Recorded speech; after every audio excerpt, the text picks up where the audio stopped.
குருமண்டல ரூபிணி. தந்திரசாஸ்திரத்துல ரொம்ப ரொம்ப அத்தியுதமான அத்யுன்னதமான ஒரு விஷயம் ஆச்சாரியனுக்கும் எல்லா சாஸ்திரங்களிலுமே ஆச்சாரியனுக்கு ஒரு பெரிய மதிப்பு இருந்ததுன்னா கூட தந்திரசாஸ்திரத்தை பொறுத்த வரைக்கும் ஆச்சாரியனே தான் அம்பாள். அதனாலதான் எந்த பூஜை பண்றதானாலும் தாந்திரிகமான விஷயங்கள்ல பார்த்தேன்னா, கோவில் எல்லாம் கூட பார்த்தேன்னா தாந்திரிக சம்பிரதாயத்தில் இருக்கிற கோவில்ல முதல்ல இந்த கஜஸ்தம்பத்துக்கு பக்கத்துல பாதுகா இருக்கும், குரு பாதுகா. இந்த சாம்பிரதாயிகமான விஷயத்துல யார் வந்தாலும் சரி ஆச்சாரியனும் அம்பாளும் வேற இல்லை. சாஸ்திரமே என்ன சொல்றதுன்னா, எவன் ஒருவன் மந்திரத்தை அக்ஷரம்னு நினைக்கிறானோ, எவன் ஒருவன் தேவதையை கல்லு சிலாரூபம் நினைக்கிறானோ, எவன் ஒருவன் ஆச்சாரியனை மனுஷன் நினைக்கிறானோ அவனுக்கெல்லாம் தந்திரசாஸ்திரத்துல சித்தி கிடையாதுன்னு சொல்லுது. அதனால சாஸ்திரம் என்ன சொல்றது தந்திரசாஸ்திரத்துலன்னா, சிஷ்யனை ஆச்சாரியன் அப்படியே தன்னுடைய வயசுக்குள்ள வச்சு விடுவாராம் மானசீகமாக. அதனால்தான் இந்த சிஷ்ய பரம்பரைக்கு லௌகிகமாக நம்ம எப்படி இந்த கோத்திரங்கள் சொல்றோமோ அதை போல சாஸ்திரங்கள்லையும் கோத்திர சம்பந்தமாகவே சொல்லுவான். இப்போ பாணினியினுடைய ஃபாலோயர்ஸ் எல்லாருக்கும் சிஷ்யர்களுக்கெல்லாம் பாணினியாகான்னு பேரு. எப்படி பாணினியுடைய மகனுக்கு பாணினியன்னு சொல்றோமோ அதே மாதிரி வித்யா பரம்பரையிலேயே வரக்கூடியதான சம்பிரதாயங்களை நம்ம பெரியவாள்னா எல்லா சாஸ்திரங்கள்லயுமே பண்ணிருக்கா. அதுல ரொம்ப வசதியாக இருக்கக்கூடியது தந்திர சாஸ்திரம். என்ன அப்படின்னு கேட்டா பின்னாடி சொல்லப்படாது. அதுக்கும் மற்றதெல்லாமாவது ஏதாவது புஸ்தகத்தை வாசி பண்ணலாம், தானே மெடிடேட் பண்ணி பண்ணலாம். வேதாந்தமே அப்படித்தானே சொன்னார். ருகுவல்லியில அப்பாவை போய் கேட்கிறார், அப்பா எனக்கு பிரம்மத்தை உபதேசம் பண்ணுங்கோ அப்படின்னா அவர் உடனே என்ன சொல்லியிருக்கலாம், சத்தியம் ஞானம் அனந்தம் பிரம்மா அப்படின்னு சொல்லியிருக்கலாம். அவர் என்ன சொன்னார்னா, நீயே தெரிஞ்சுக்கோ அப்படின்னு. நானே தெரிஞ்சுக்கோன்னு சொன்னா எனக்கு ஏதாவது ப்ரூவ் கொடுக்க வேண்டாமா நீங்க அப்படின்னு கேட்டதுக்கு, எதோவா இமானி பூதானி ஜாயந்தே ஏன ஜாதானி ஜீவந்தி யத் ஸ்வயம் தபிசந்திசந்தி தத் விஜிக்ஞாசஸ்வா தத் பிரம்மேதி. முதல்ல அதை தெரிஞ்சுக்கணும், அதுக்கப்புறம் அதை பிரம்மம்னு தெரிஞ்சுக்கணும். ரொம்ப அழகான ஒரு வாக்கியம் அது. இப்படி ஒண்ணு இருக்குங்கிறத முதல்ல தெரிஞ்சுக்கணும். அதுதான் நமக்கு, அதுதான் ஜிக்ஞாசாவுடைய முதல் படி. அதாவது நமக்கு அஜ்ஞானம் இருக்குன்னு தெரியற வரைக்கும் ஞானத்துக்கு பக்கம் போக மாட்டோம். இல்ல நம்ம செய்யறதெல்லாம் தவறு அப்படிங்கறதான நாலேஜ் நமக்கு எப்ப வருதோ அப்பதான் அதுக்கான ரெமெடிக்கு போகும். நம்ம இப்ப இருக்கிறது அஜ்ஞானத்துல இருக்கும் அப்படிங்கிறது முதல்ல தெரியணும். இதுக்கெல்லாம் வேற ஒரு பதார்த்தமானது காரணமாக இருக்கு, அது முதல்ல தெரியும். அதனாலதான் 2 வாக்கியமா சொல்றாரு பாருங்க. முதல்ல என்ன பண்ணாரு, தத் விஜிக்ஞாசஸ்வா அப்படின்னு முதல்ல சொல்லிட்டாரு. அது தெரிஞ்சுட்டு இல்லையோ அது பிரம்மத்தை தவிர வேற இல்லை, தத் பிரம்மேதி. அதுக்கு அடுத்த வாக்கியத்துல சொன்னார். ஏன்னா அங்கேயே என்ன சொல்லியிருக்கலாம், இதுதான் பிரம்மம்னு சொல்லியிருக்கலாம் இல்லையோ, சொல்லல பாருங்க. அவர் என்ன பண்ணார், தத் விஜிக்ஞாசஸ்வா. முதல்ல அது தெரிஞ்சுக்கோ. எப்படி தெரிஞ்சுக்கோ, there is an object முதல்ல தெரிஞ்சுக்கோ. அதான் பாஷ்யத்துல சொல்லும் போது சொல்லுவார், நீவான சூகவத்தந்தி பீதா பாஷ்யத்தனு. அப்ப அதுதான் பரமாத்மான்னு சொன்னா அவருக்கு நிறம் கிடையாது, கை கிடையாது, கால் கிடையாதுன்னு சொல்றே சார் அப்படின்னா, அந்த மாதிரி ஒரு பதார்த்தம் இருக்குங்கிறத தெரிஞ்சுக்கோ. அதுக்கப்புறம் என்ன பண்ணுன்னா அதுல இருந்து ஹையர் லெவல்ல திங்க் பண்ணும்போது அதுதான் பிரம்மமாக இருக்க முடியும். அதனாலதான் தத் பிரம்ம சதிவத்சகரிசேந்திர சோக்ஷர பரமஸ்வர எல்லாமாக இருக்கக்கூடியது அது தெரிஞ்சுக்கும். இப்ப வாக்கியத்தையே ரொம்ப அழகா உபனிஷத்து பிரிச்சு காட்டுறது நமக்கு ரிஷிகள்லாம் நமக்கு சொல்லித்தரா. முதல்ல என்ன பண்ணுங்கன்னா, இப்படி ஒரு பதார்த்தம் இருக்குங்கிறத தெரிஞ்சுக்கோங்க, தத் விஜிக்ஞாசஸ்வா. அப்புறம் என்ன பண்ணுங்க, தத் பிரம்மேதி. ஒரு விஷயம் இருக்கு, அந்த விஷயம் வேற எதுவும் இல்லை, பிரம்மம் தான் 2வது ஸ்டெப் அப்படின்னு சொல்றார். அப்போ சாஸ்திரம் என்ன பண்றது, வேதாந்த சாஸ்திரம் அவர்கிட்டே விட்டுடுச்சு, க்ளூவை கொடுத்து. அவர் போனார், தியானம் பண்ணார், தபஸ் பண்ணார். தபஸனுடைய முடிவில் அன்னம் பிரம்மே திவ்யஜானா. நேர குரு அப்பாட்ட வந்தார். என்னப்பா நான் சொல்றது சரிதானே அப்படின்னா, சிரிச்சுட்டு என்னப்பா இன்னும் 4 கிணறு கூட தாண்டலையே, போயிட்டு திருப்பி தபஸ் பண்ண அப்படின்னு. அப்புறம் அவசரமா போய் உட்காந்து தபஸ் பண்ணார். சாப்பாடு மட்டும் பிரம்மம் இல்லை போல இருக்கே, இதை காட்டுல வேற ஒண்ணு இருக்கு. மனோ பிரம்மே திவ்யஜானாத் பிராணோ பிரம்மே திவ்யஜானாத். பிராணம்னு ஒண்ணு இருக்கு, பிராணமான சரீரம். அப்ப அது ஒருவேளை பிரம்மமா இருக்குமோ அப்படின்னு அவசரமா ஓடி வந்து அப்பா பிராணம் தானே பிரம்மம் ரைட்டா அப்படின்னு கேட்டார். இல்லடா அப்பா போயிட்டு வா திருப்பி அப்படின்னு மனோ பிரம்மே திவ்யஜானார், மனசு தான் பிரம்மம் நினைச்சு திரும்பி ஓடி வந்து கேட்டார். அதுக்கு அப்பா ஒண்ணும் மசீர மாதிரி இல்ல, நேர திருப்பி போய் தபஸ் பண்ணிட்டு விஞ்ஞானம் பிரம்மே திவ்யஜானா, நாலேஜ் தான் இருக்கணும் அப்படின்னு அவசரமா ஓடி வந்தார். இப்ப ரிஷி பார்த்து சிரிச்சுட்டு சொன்னார், முக்கா கனவு தாண்டி இருக்க மறுபடியும் போ அப்படின்னா. கடைசியில ஆனந்தோ பிரம்மே திவ்யஜானாத்னு வந்த உடனே மறுபடியும் அப்பாட்ட வரல. ஏன்? அது தெரிஞ்சு போச்சு அவருக்கு தான் விஜிக்யான்னு சொல்லிட்டாரு இல்லையோ. அடுத்த ஸ்டெப் என்ன, தத் பிரம்மேதியில விசாரம். ரொம்ப அழகான ஒரு சம்பிரதாயம் நம்ம சம்பிரதாயம். வேதாந்த சம்பிரதாயத்துல என்னன்னா ஒரு விஷயத்தை சொல்லியாச்சுன்னா யூ கேன் கான்சென்ட்ரேட் ஆன் தட்னு சொல்லலாம். பட் தத்துவசாஸ்திரத்துல அந்த மாதிரி பண்ண முடியாது. ஒவ்வொரு ஸ்டெப்லையும் கூட இருக்கணும். இது எப்படின்னா இந்த யோகாசனம் எல்லாம் பயில்றா பாருங்க, அத போல என்னன்னா அந்த கையிலேயே ஏதாவது இந்த ஸ்டிப்னு சொல்றா பாருங்க, மசில் புல்லாம் வந்து வச்சுக்கோங்க. டிவியை பார்த்து பண்ணினா என்ன ஆகும், டிவி அணைக்கிறது கூட முடியாம போயிடும். வாட்டுக்கு இப்படி குடிச்சிடும் உட்காந்துருந்தோம்னா எங்கேருந்து டிவி அணைக்கிறது, ரிமோட்டை எடுக்கிறதுக்காக அந்த கை போக வேண்டாமா? அது மாதிரிதான் தந்திரசாஸ்திரம். தந்திரசாஸ்திரத்துல எந்த மாதிரியானவர்களும் கூடயே இருக்கணும் அந்த கைடு. ஏன்னா எந்தெந்த இடத்துல எல்லாம் என்னென்ன மாதிரியான மாறுபாடுகள் வருதோ அதெல்லாம் சரி பண்றதுக்கு ஒருத்தர் இருக்கணும் கூட. இந்த யோகா இன்ஸ்ட்ரக்டர் கூடயே இருக்கணும். அப்பதான் என்ன பண்ணுவார், ஓஹோ இந்த மாதிரி மசில் புல்லா சரி இந்த மாதிரி இருந்துக்கோ, இந்த மாதிரி அதுல இருந்து ரிலீவா சொல்லிக்கிறதுக்கு ஆள் இருக்கணும். அந்த மாதிரி சொல்றதுக்கு ஆள் இல்லாததுனாலதான் அபிமன்யுனுடைய நிலை என்னாச்சு பார்த்தாடா. அதனால தந்திரசாஸ்திரத்துல ஆச்சாரியனுக்கு அவ்வளவு வசதியான போஸ்ட் ஏன் கொடுக்குறான்னு சொன்னா கூடயே இருக்கணும். எதையோ சொன்னோம் நீ பாத்துக்கோ அப்படின்னு சொல்ல முடியாது. The entire responsibility will be on the shoulders of the teacher. அதனாலதான் ஒரு பரம்பரை, ஒரு பெரிய பரம்பரை இருக்குன்னா என்ன காரணம்னா இதுதான் காரணம். ஏன்னா அவ பண்ணக்கூடிய எல்லா விதமான விஷயங்களுக்கும் அவர் தான் ஜவாப். அதனாலதான் முதல்ல அவரை உட்கார வச்சு எல்லாம் பண்றது. ஏன்னா தி என்டையர் திங் அவருடையதான சொந்த பொறுப்புல நடக்கக்கூடியதான சமாச்சாரம். அதனாலதான் முதல்ல குரு மண்டலத்தை பூஜை பண்ணணும். தந்திரசாஸ்திரத்துல நீங்க எந்த பூஜை பண்ணினாலும் முதல்ல குரு மண்டலத்தை பூஜை பண்ணணும். இப்ப கூட பல சம்பிரதாயங்கள் இருக்கு. ஸ்ரீ வித்யாலயே பாத்தீங்கன்னா நிறைய சம்பிரதாயங்கள் எல்லாம் இருக்கு. சம்பிரதாயங்கள் எல்லாம் என்ன வேணா மாறி இருக்கலாம். ஏற்கனவே பல சொல்லியிருக்கேன் நான். பல வழிகள் இதெல்லாம் ஒரே ஒரு இடத்தை அடையறதுக்கு இருக்கக்கூடிய பல வழிகள். அது அந்த அதிகாரி பேதாது அதிகாரியினுடையதான தன்மைக்கு ஏற்றவாறு அந்த மெத்தடாலஜி மாறுபடும். நான் சொல்லியிருக்கேன், எங்க வாத்தியார் வந்து ஈஷாவாசியம் எங்களுக்கு ஒரு காலேஜ் ஸ்டூடெண்ட்ன்ற முறையில உட்கார்ந்து படிக்கும்போது எப்படி எடுக்கிறார். அது அடுத்தது என்னன்னா அதுவே கொஞ்சம் இது மாதிரி ஒரு மட்டத்துல இருந்து சுவாமிஜிஸ் எல்லாம் வந்து உட்கார்ந்து படிப்பா. அப்ப அதே ஈஷாவாசியம் தான், அதே சங்கர பாஷ்யம் தான், அங்க வித்தியாசமா இருக்கும். அவர் எடுக்கும்போது அது வித்தியாசமா இருக்கும். அதுக்கு அடுத்தது என்னன்னா இதே ஈஷாவாசியத்தை பத்தி பப்ளிக் மீட்டிங் இருக்கும், நிறைய பேர் உட்கார்ந்து கேட்டு இருப்பா, அதுல ஒரு மாதிரி இருக்கும். உபன்யாசமாக இருக்கும், அதுல ஒரு மாதிரி இருக்கும். எல்லாம் ஒரே புஸ்தகம், ஒரே பாஷ்யம், சொல்றவர் ஒருத்தர் தான், ஆனா அதிகாரி பேதாத்து மாறுபடும். அதே போல சாஸ்திரங்கள் எல்லாம் வந்து எல்லாம் ஒரே விதமான நிலைகள்ல இருந்தாலும் அந்தந்த அதிகாரிக்கு தகுந்த மாதிரியாக ஒரு சில மெத்தடாலஜிஸ் இருக்கு. அதனால ஸ்ரீவித்யா பద్ధதியில என்ன சார் பூஜைன்னு சொன்னா எல்லாம் ஒரே மாதிரியா இருக்கட்டுமே நீங்கன்னா அந்த மாதிரி இருக்கிறதுக்கு வாய்ப்பு இல்லை. ஏன்னா எல்லாரும் ஒரே மாதிரியாக இருக்கிறது இல்லை. அதுக்குதான் வாத்தியார் வேடிக்கையா சொல்லுவாங்க, தலைவலி அப்படின்னு சொன்ன உடனே எல்லாரும் அனாசியம் சாப்பிட்டுக்கிறாரோ சார், இது தலைவலின்னா அனாசியம் அந்த மாதிரி இருக்க முடியாது.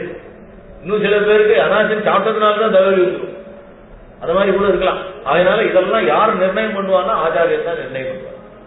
அப்ப அந்த குருவுக்கு அவ்வளவு பெரிய ரெஸ்பான்சிபிலிட்டி. அந்த டெக்னிக்கலா எங்க வாத்தியார் சொல்றதை நான் பார்த்திருக்கேன். வேடிக்கா சின்ன வயசு 17 வயசு 18 வயசு எனக்கு, நான் வாத்தியார்கிட்ட போகும்போது சார் இது ஒருத்தருக்கு ஒரு மாதிரி சொல்றேன் அப்படின்னு அப்ப சிரிச்சுட்டார். அப்ப ஒன்னும் பதில் சொல்ல. அதுக்கப்புறமா என்னைக்கோ ஒரு நாள் லெக்சர்ல சொல்லும் போது சொன்னார், இந்த அனாசின் இதை சொன்னார், ஏன் ஃபேமிலி டாக்டர்னு வச்சிருக்கோம், அவளுக்கு அதனுடைய பாரம்பரியம் தெரியும். இந்த நாளுக்கு இந்தந்த மாதிரி மருந்து இந்தந்த மாதிரியான அந்த இது வெயிட் சொல்றாங்க, வேல்யூ சொல்றா பாருங்க. ஒரு சில பேருக்கு 20, ஒரு சில பேருக்கு 50. இந்த மாதிரி இப்ப கூட நிறைய ஒருத்தருக்கு ஒருத்தர் கொஞ்சம் வயதானவாள்லாம் இருக்கும்போது பேசிக்கிறத பார்த்து நீங்க என்ன சாப்பிட்டு இருக்கேன் பிபிக்கு அப்படின்னா ஏதோ ஒன்று சொல்லி அது 20. ஓஹோ அது 20 தான் சாப்பிட்றேன், நான் 50 சாப்பிட்டு இருக்கேன். அதுல ஒரு ஏதோ ஒரு அதுல ஒரு ஆசை நமக்கு, அதுலயும் நம்ம கொஞ்சம் வசதியா இருக்கும் அப்படின்னு. இந்த மாதிரி அவளுடைய வேல்யூ தெரியும். அதை வந்து யாரு நிர்ணயம் பண்ணுவா? அந்த ஃபேமிலி டாக்டர் உங்களுடைய ஹிஸ்டரியை பத்தி நல்லா தெரிஞ்சவர் தான் பண்ணுவார். அந்த அளவுக்கு ஆச்சாரியனுக்கு முக்கியத்துவமான தத்துவசாஸ்திரத்துல கொடுக்கப்பட்டிருக்கு. அங்க பொறுத்த வரைக்கும் ஆச்சாரியனே தான் அம்பாள். ஆச்சாரியனை தவிர இன்னொருத்தர் அம்பாள் கிடையாது. அதான் பல இடங்கள்ல சாஸ்திரங்கள்ல வாத்தியார் சொல்லும் போது சொல்லுவார், ஒரு சில நிலைகள்ல அதே சிந்தனையில ஆச்சாரியனை பார்க்கும் பொழுது அதே சொரூபமாக தெரிவா அப்படின்னு சொல்றது. இன்னொன்னு ராமகிருஷ்ண பரமஹம்சருடைய லைஃப்ல எல்லாம் கேள்விப்பட்டிருப்பேன். அது ஒரு சில பேர் அதனுடைய தாற்பயம் தெரியாம அதை பச்சையா பேசுறாங்க. அம்பாளையே சதாசரோட காலமும் தியானம் பண்ணிட்டு இருக்கும் பொழுது என்ன ஆயிடுறது அப்படின்னு கேட்டால், இந்த திரைலத்தினுடையதான சுபாவங்கள் எல்லாம் அந்த ராமகிருஷ்ண பரமஹம்சர் உணர்ந்தார் அப்படின்னு சொல்லுவார். அது சத்தியம். அது என்னன்னா, இந்த சோகம் பாவேன பூஜையேன்னு பூஜைகள்லயே உண்டு. யார் ஒருத்தர் தொடர்ந்து அதே மாதிரியான அபியாசத்துல இருந்துருக்காளோ அதுக்கு அதே மாதிரியான தன்மை வரும். அத போல ஆச்சாரியனான ஏன் அம்பாளாகவே பாவிக்கணும்னா, சதாசர்வ காலம் பகவத்பாதால் சொல்ற மாதிரி ஜபோ ஜல்பகா. ஜபோ ஜல்பகான்னா என்ன அர்த்தம்னா, என்னால உட்காந்துன்னு ஜபம் பண்ண முடியல, நான் சொல்ற வார்த்தைகளை எல்லாம் ஜபம்னு எடுத்துக்கோ நீ இருக்க. என்னால உட்காந்துட்டு ஜபம் பண்ண முடியாது, ஜபம் பண்ண உட்காந்தோம்னா வெள்ளடிப்பா ஆறாது பார்த்துட்டு இருக்கணும். இல்லை எதுவும் இல்லைன்னாலும் குக்கர் ஒய்ங்கன்னு வெறும் அடடா அத்தனை நிறுத்தத்துக்கு வந்துட்டு மேல ஓடுவோம்.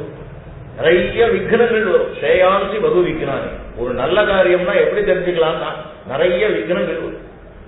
மாத்திர பாருங்க, ஒரு நல்ல காரியம் பண்ணோம்னு ஆரம்பிச்சோம்னா எத்தனை இடையூறு வருது பாருங்க. அன்னைக்குன்னு பார்த்து கரண்ட் ஆஃப் ஆகும், அன்னைக்குன்னு பார்த்து மோட்டர் ஃபெயில்யூர் ஆகும், ஆயில் போயிடுச்சு சாருவோம், ஏதாவது சொல்லுவோம். ஸ்ரேயாம் எது உயர்ந்ததுன்னு எப்ப தெரிஞ்சுக்கலாம்? நான் நிறைய விக்னங்கள் வந்ததுன்னா அது உயர்ந்ததுன்னு தெரிஞ்சுக்கலாம். ஸ்ரேயாம்சி பகு விக்னானி. அப்ப என்ன பண்ண முடியாது? நான் சிலதெல்லாம் பண்ண முடியும். அப்ப என்ன பண்ணா அவர் பகவத்பாதா சொன்னா ஜபோ ஜல்பகா. என்னால உட்காந்துட்டு பீஜாட்சரம் எல்லாம் சொல்ல முடியல சுவாமி, நான் என்னென்ன சொல்றேன்னா எல்லாத்தையும் நீ பீஜாட்சரமா எடுத்துக்கோ ஏன் அப்படின்னா, அது எப்படி அந்த மாதிரி எடுத்துக்க முடியுமான்னா, ஒவ்வொரு சப்தமுமே அம்பாள் தானே. அதனால தானே அகாராதி க்ஷகாராந்தா ஈனமான்னு நாமாவளி சொல்றோம்.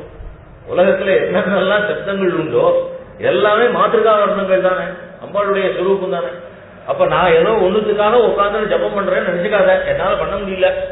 அதனால என்ன பண்றேன்னா, நான் பேசுறது எல்லாம் அது கூட கிரமமா பேசுறத கூட சொல்லல, ஜப்போ ஜல்பஹான்னு நான் ஏதாவது உளருவேன். இந்த உளறதெல்லாம் கூட நீ என்னவா எடுத்துக்கணும்? ஜப்பமாக எடுத்துக்கணும். நீ எவ்வளவு பெரிய கண்டிஷன் போடுறது பாரு.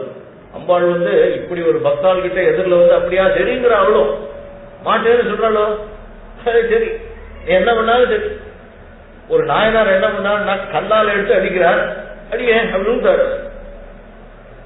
என்னன்னா அதை பாகவதத்துல சொல்ற மாதிரி பக்தியா வெறும்னா ஒரு உத்தரணி தீர்த்தத்தை கொடுக்க போறோம், வேற எதுவும் வேண்டாம். ஒரே ஒரு துளசி வைக்கும். பட் என்ன வேணும்? நான் மானசீக சிவானந்த லகரியில பகவத்பாதா சொல்றான், நீ பெருசா பூஜை பண்ணணும்னு சொல்லி பூக்காரி வரலன்னு பழி போட்டு இருக்காதுன்னு ஒரு வாத்தியார். என்ன சுவாமி இந்த பூஜை, இந்த பூக்காரி வரவே இல்லை, பூக்காரிக்காக சிவ பூஜை வாரு.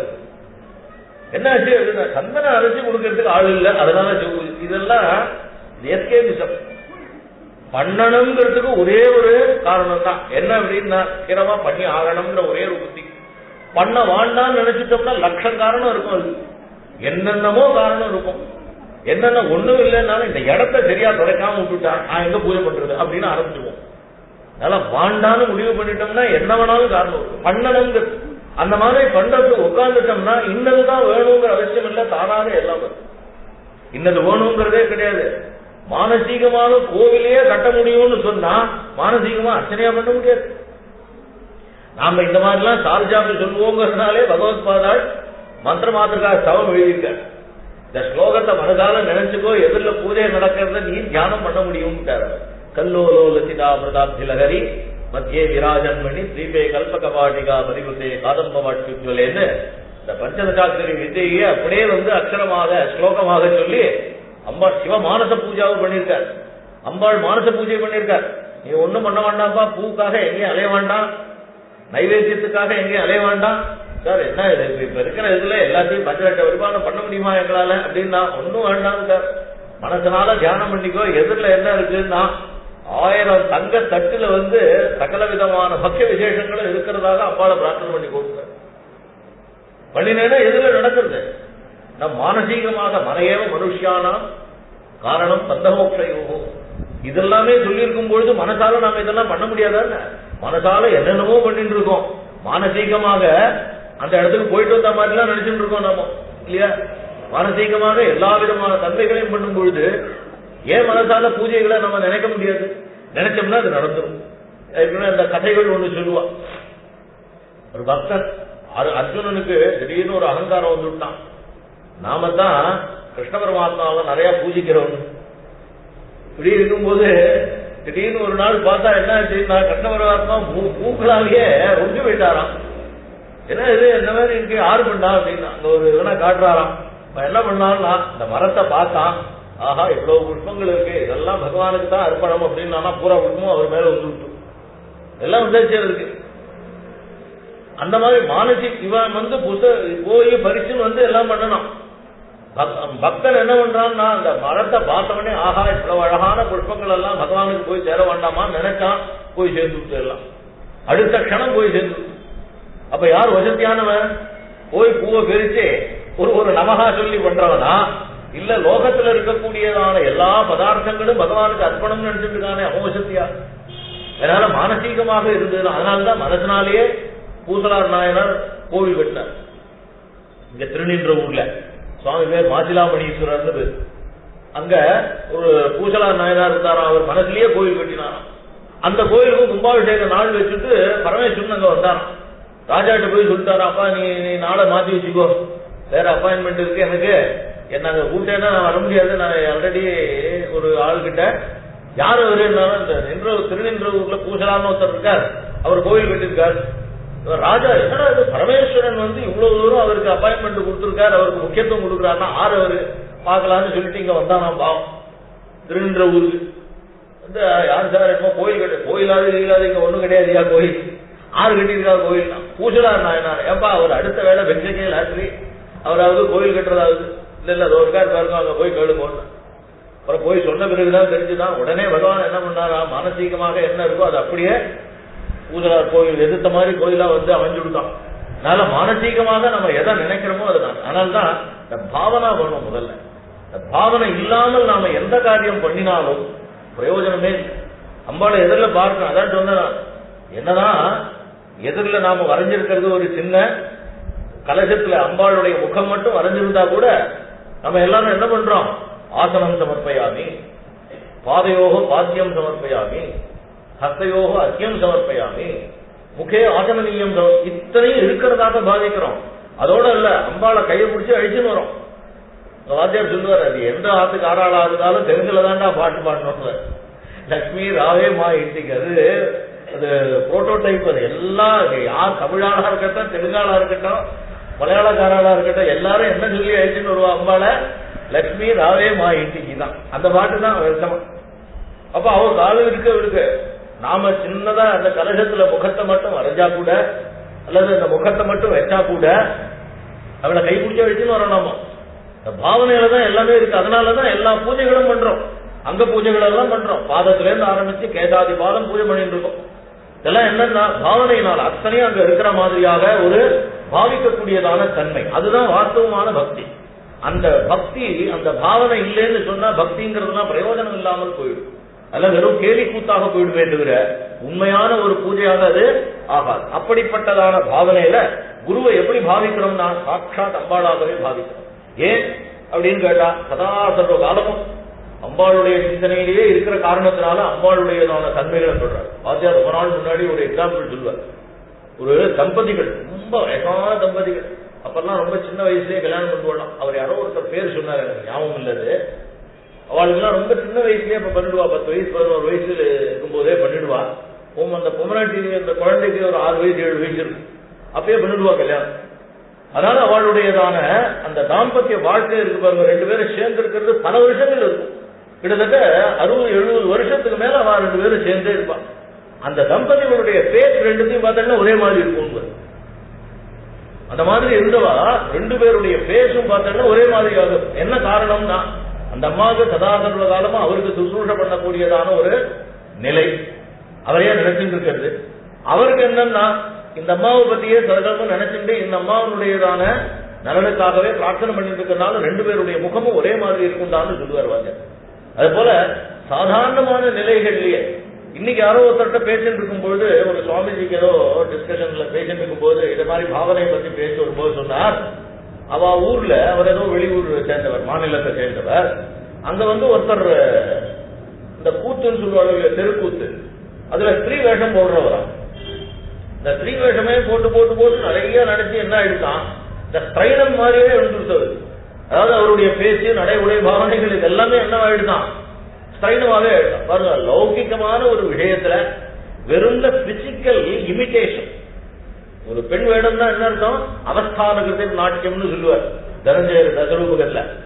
அவஸ்தா அனுகிருதி, யாரோ ஒருத்தர் இப்படி இருந்திருப்பார், அவர் இப்படித்தான் இருந்திருப்பாருங்கிறத நமக்கு இமிடேட் பண்ணி காட்டுறான், அவ்வளவுதான்.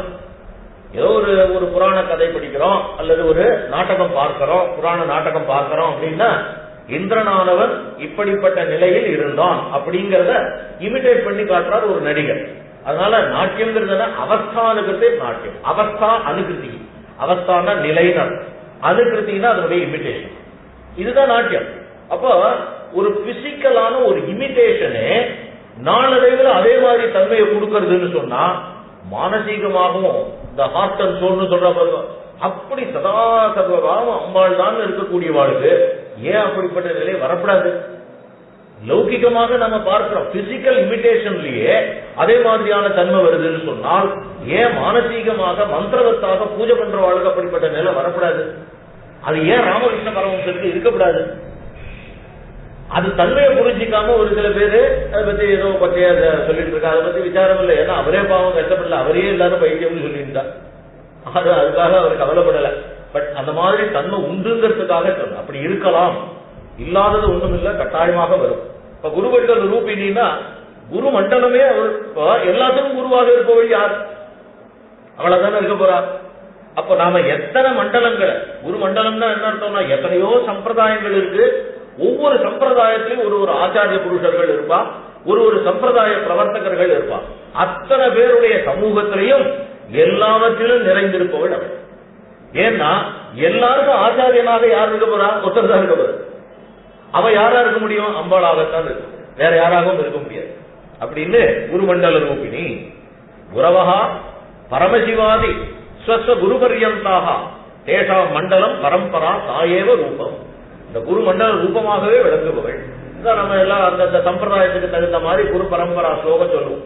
சதாசிவ சமாரம்பம் ஆகமத்துல எல்லாம் சொல்லும் பொழுது சதாசிவ சமாரம்பம் ஸ்ரீகண்டாச்சாரிய மத்தியமாம் அஸ்மதாச்சாரிய மத்தியந்தாம் வந்தே குரு பரம்பராம்னு சைவாகமத்துல சொல்லுவான். வேதாந்த சாஸ்திரத்துல சதாசிவ சமாரம்பம் ஸ்ரீ சங்கராச்சாரிய மத்தியமாம் அஸ்மதாச்சாரிய மத்தியந்தாம் வந்தே குரு பரம்பராம்னு சொல்லுவோம். இதே மாதிரியாக ஒவ்வொருத்தையும் சதாசிவ சமாரம்பம் பராசர ரிஷி மத்தியமாம் அஸ்மதாச்சாரிய மத்தியந்தாம் வந்தே குரு பரம்பராம்னு பாராசரியனுடையதான சாம்பிரதாயிகமான விஷயங்கள்ல வரவா சொல்லுவா. இதே போல அந்தந்த சம்பிரதாயங்கள்ல யார் யாரெல்லாம் சம்பிரதாய பிரவர்த்தகாலோ அவளுடைய பேரை மத்தியமமாக வச்சிருந்து மற்றவாளெல்லாம் அஸ்மதாச்சாரிய மத்தியந்தாம் இப்படிப்பட்டதான குருமண்டம். இது எல்லாத்துக்கும் அடிப்படையாக இருக்கக்கூடியது பாத்தீங்கன்னா எத்தனை சம்பிரதாயங்கள் பிரிஞ்சு வந்தாலும் கடைசியில எல்லாம் போய் சேரக்கூடிய எங்க ஆரம்பிக்கிறது சதாசிவ சமாரம்பம் தான். தந்திரசாஸ்திரத்துல பராசக்தி ஆதிசக்தி சமாரம்பம் அப்படின்னு அப்படி அதுல இருந்து ஆரம்பிச்சு வரக்கூடியதான நிலைகள் எல்லாம் எங்க போய் நிற்கும்? குருமண்டலங்கள் எல்லாம் கடைசியில் அவள்கிட்ட தான் போய் நின்றாகணும்.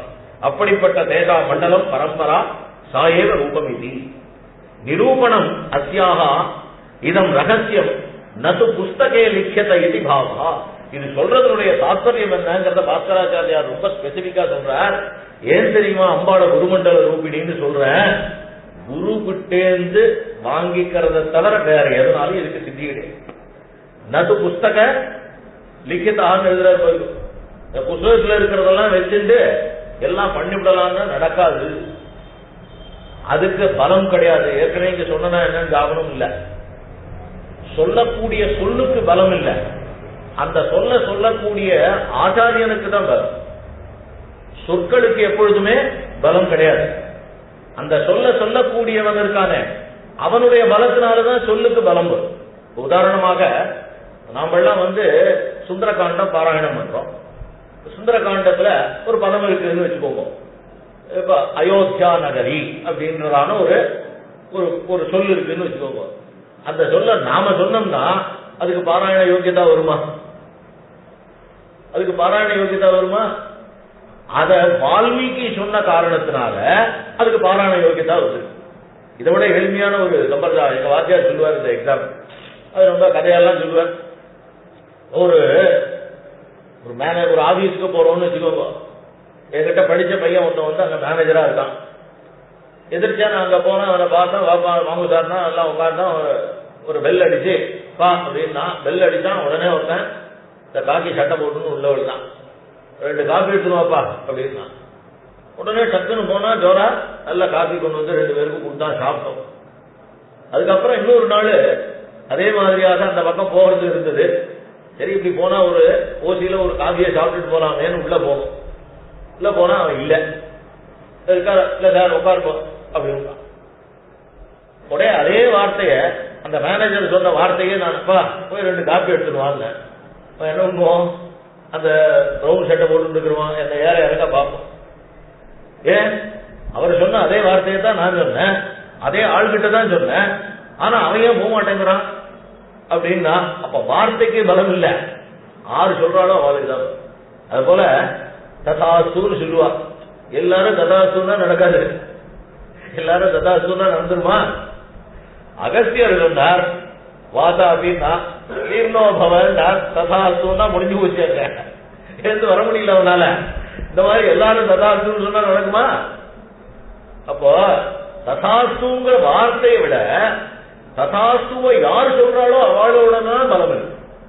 அதனால்தான் ஆனந்தவர்தன் ஒரு மிகப்பெரிய கவி சொல்லுவான், சப்தங்கள் எல்லாம் என்ன பண்றதுன்னு கேட்டால் அந்த மகா வித்வான்களுடைய வாக்குல வந்து நிற்கலாம். அகமகமிகையா என்ன யூஸ் பண்ணுங்கோ என்ன யூஸ் பண்ணுங்கோன்னு வந்து நிற்கலாம். என்னடா காரணம்னா அந்த அவனுடைய வாக்குலேருந்து வந்ததுன்னாதான் அதுக்கு புனிதத்தன்மை வரும். இல்லைன்னா புனிதத்தன்மை வராது. எல்லாத்துக்கும் புனிதத்தன்மை வந்துருமா? எல்லாத்துக்கும் பூர்ண பாராயண யோகியதா வந்துருமா? வால்மீகி வாக்குலேருந்து வந்த காரணத்தினால சுந்தரகாண்டத்தில் இருக்கக்கூடிய சொற்களுக்கெல்லாம் பாராயண தன்மை வந்தது. இல்லைன்னா வருமோ? வர்றதுக்கு வாய்ப்பு இல்லையே. யாருடைய வாக்கிலிருந்து வந்தது? பீஷ்மாச்சாரியாருடைய வாக்கிலிருந்து வந்தது. அதனால விஷ்ணு சகஸ்ரநாமத்துக்கு பாராயணம் பண்ணக்கூடியதான யோக்கியதை. பகவத்கீதைக்கு பாராயண யோக்கியதை எதனால வந்தது? பகவானுடைய வாக்கிலிருந்து வெளியில வந்தது. ஆகையினால அதுக்கு பாராயண யோக்கியத்தை வந்தது. அதனால சொற்களுக்கு புனிதத்தன்மை கிடையாது. அந்த சொல் யாராலே பயன்படுத்தப்படுகிறதோ அதனால்தான் அதற்கு பலமே தவிர வெறுங்க புத்தகத்துல பார்த்துட்டு ஓம் ஐம்னு சொன்னதா அப்படின்னு சொன்னோம்னு வச்சுக்கோங்க, ஓம் ஐம்னு சொல்லிட்டே இருக்க வேண்டியதுதான்.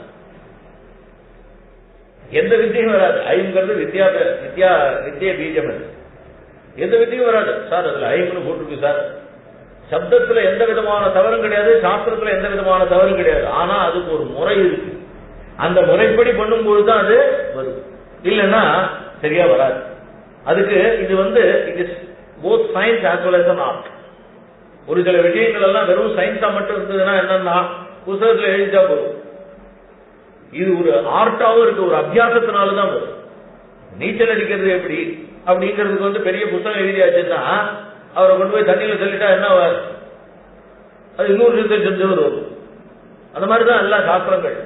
வெறும்னா புத்தகத்தை வச்சுட்டு சாஸ்திரங்கள் எல்லாம் பண்ண முடியாது. புத்தகத்தை வச்சுட்டு சாஸ்திரம் பண்றோம், தந்திர சாஸ்திரத்தை படிக்கிறோம் அப்படின்னா என்னதுன்னா இந்த டிவியை பார்த்து யோகாசனம் பண்ற மாதிரி 3வது தடவை இடுப்பு பிடிச்சிடணும், அதுக்கப்புறம் ஒன்றும் நடக்காது.